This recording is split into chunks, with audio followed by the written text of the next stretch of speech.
Bonjour tout le monde, ravi de vous retrouver dans cette vidéo dans laquelle je vais revenir sur un thème qui est clé, à savoir la psychologie dans la vie quotidienne. Alors, pourquoi vous devez maîtriser vos émotions?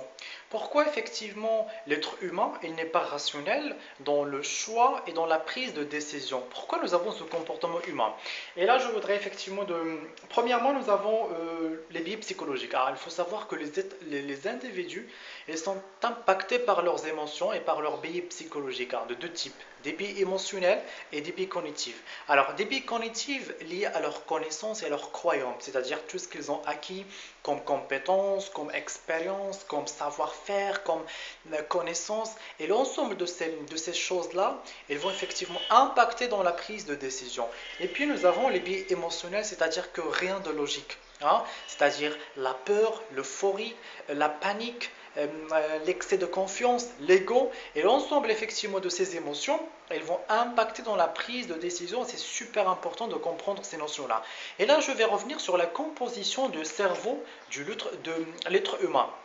Nous avons tout d'abord le cerveau rationnel, c'est-à-dire justement le cerveau qui contient les informations rationnelles, qui contient la logique, qui contient la rationalité. On l'appelle également le cerveau calculateur. Et puis nous avons le cerveau émotionnel, c'est-à-dire qu'il contient l'ensemble de ces émotions et qui vont effectivement impacter sur la prise de décision.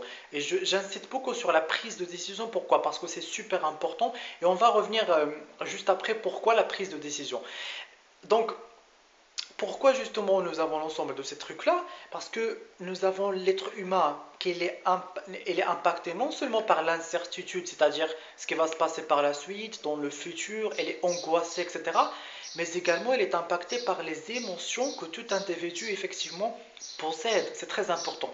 Par exemple, lorsqu'on va passer un entretien, lorsqu'on va par exemple rencontrer une personne, lorsqu'on va faire pas mal de trucs qui ne sont pas effectivement évidentes, et bien là, effectivement, on sera impacté par les émotions qui vont nous empêcher à faire ce problème-là.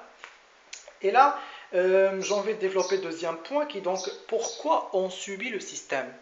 Pourquoi 99% des personnes elles sont à l'intérieur d'un troupeau? Pourquoi l'ensemble des personnes elles sont effectivement piégées dans une convention? Et on constate effectivement, c'est comme la théorie humaine, c'est comme la nature humaine. Nous avons un troupeau, tout le monde effectivement ils se font piéger par ça, et la personne qui va sortir de ce troupeau, elle risque d'être attaquée par exemple un renard. Vous voyez ce que je veux dire? Donc le fait effectivement de prendre un risque et de sortir de cette théorie de convention, ça va valoir le coup. C'est pour cette raison qu'on va essayer de rester toujours dans notre zone de confort, et effectivement subir le système. Et là, j'ai envie de développer pourquoi justement on subit le système.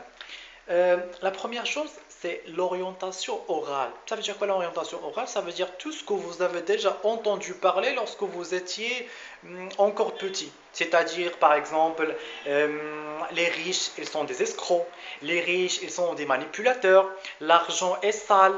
Il ne faut pas faire ceci, il faut faire cela. Et donc, effectivement, ces croyances limitantes, ils vont toujours nous empêcher de réaliser nos objectifs.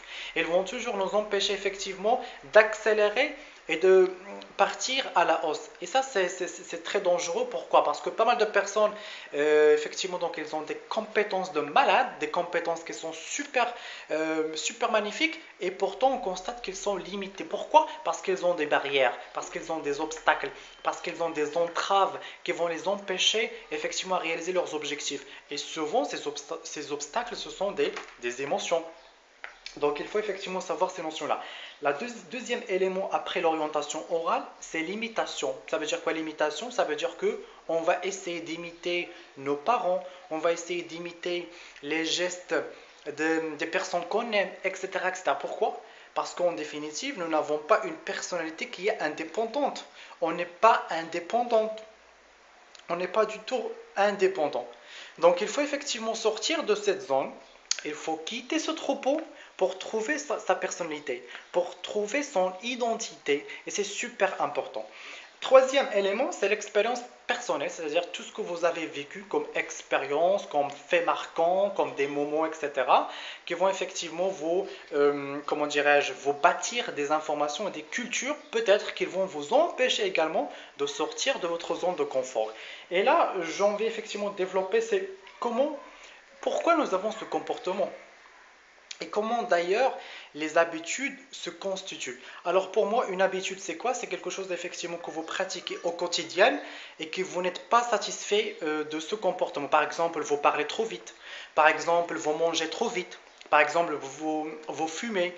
Par exemple, pas mal de trucs effectivement que les personnes ne sont pas satisfaites et qui veulent à un certain moment changer, mais ils n'arrivent pas à changer. Pourquoi? Parce qu'ils n'ont pas la persévérance, parce qu'ils n'ont pas effectivement la passion pour ça, ils n'ont pas effectivement la rage pour continuer dans la réalisation de leurs objectifs, et ça c'est super important.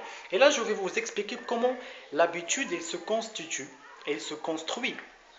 Alors l'habitude ou bien l'addiction, moi aussi j'aimerais bien donc effectivement l'appeler addiction. Pourquoi? Parce que c'est super difficile de quitter l'addiction. C'est super difficile d'abandonner une habitude.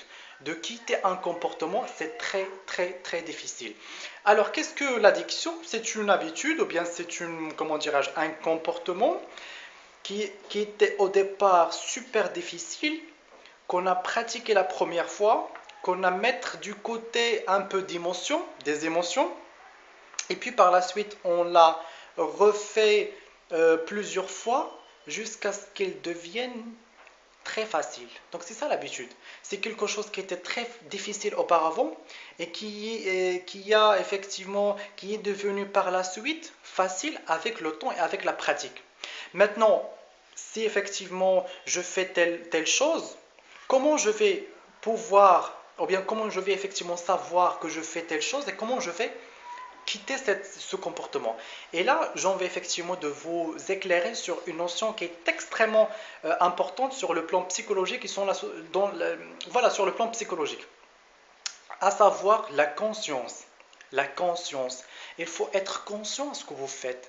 Il faut être conscient à ce que vous dites. C'est très important là. D'accord? Donc, si vous n'êtes pas conscient que vous mangez trop vite, vous n'allez pas arrêter ce comportement.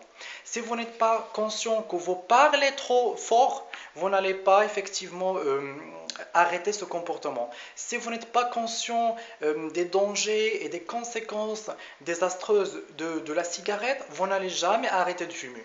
Et donc il faut effectivement avoir la conscience pour quitter un comportement.